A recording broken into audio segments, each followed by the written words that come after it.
a thing that I've been performing for a while now, months. So I decided to write poems about mysticism, and this poem is called Cosmic Consciousness. Yeah. Once, I tried demonstrating to a friend of mine how she's as essential as a seed of beans simply because she survives on beans every other day. And oh my fucking God, she was offended. To a 3-pound brain, it makes little to no sense how the unpainted background of an exquisite piece of art is as essential as the paint strokes themselves, or how a pen full of ink is completely useless if we don't have an empty page.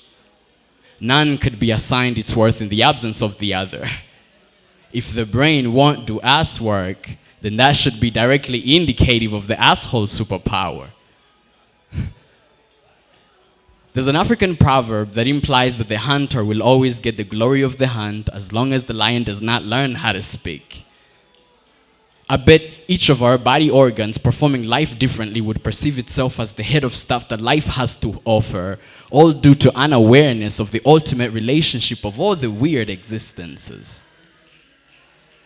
But because the brain does the thinking, it therefore dictates the talking and affirms itself out loud as the most important part of the structure. If all life was an exaltation of humankind and everything else was created to obey, why then the need to tie down a bull as if to torture him to manage to take the life out of him? It seems the bull also clings onto life the same way a person would, and it shows in his eyes too. But I want to emphasize my indifference to slaughtering and roasting some beef. I don't believe there's any error anywhere in this system. After all, someone has got to be fired that another one can thank the Lord for a new job. I've learned that every creature experiences life as the center of the universe and as foreign to the rest of the arrangement, as though godliness only incarnates through its kind, when facts are life is as glorious to humans as it is to a fly hopping on and off shit. Did you know that your dog also experiences you as mere nature? You're not anything special to him unless you feed, tender, and shelter him.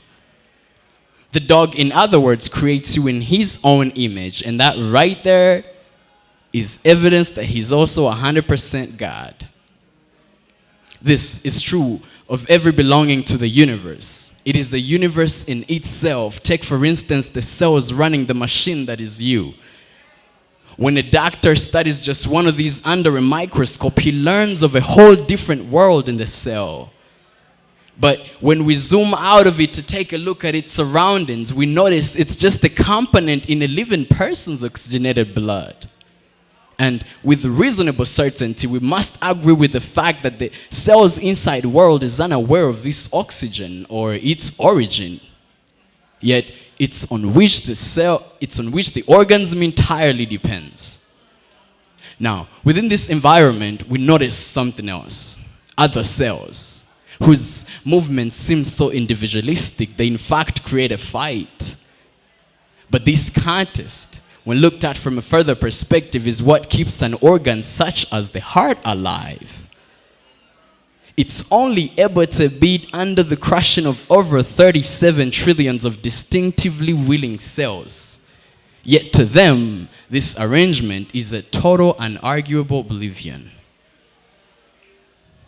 Now, in this next moment, we take a walk around the heart. Do you see how simple it is for her to assume no relationship with her neighboring organs? The liver or the lungs? Even more insanely would be to assume that the heart is aware of the brain, unless they perhaps came across each other in a car accident, under which condition both wouldn't be allowed to have to worry about it. This next moment, we mindfully look around us. Notice this. Stupid, thoughtless nature directly resembles the world inside us. Rivers and creeks run underneath our skin the same way they cross through Earth's crust. Roots run from up to deep into our souls. For myself, the imagery of the clouds often strikes me as that of the brain. Earth, we love to think of it as a rock, somehow blessed with life, but neither are we inseparable from the bonds. Simply put, we are the blueprint of this whole being. But comfort is found in concluding on all of this as coincidence or random similarity. As if scared of facing the facts, the truth lingers further to mind. But we are not at all different from nature. We are part of it, just experiencing it from a comparative perspective. If you don't believe this, stand on the edge of a tower and have your sight over city traffic and tell me how much of it does not resemble staring down at a rail of ants, fidgeting to take back home a breadcrumb. There's just the complexity in us tolerating the belief in the possible existence of much bigger sentient beings that couldn't see us with their naked eye. We just couldn't explain them. The same way an ant blocked in your shoe sole pattern couldn't explain you if it tried to. Do you have an idea of where we perhaps could begin?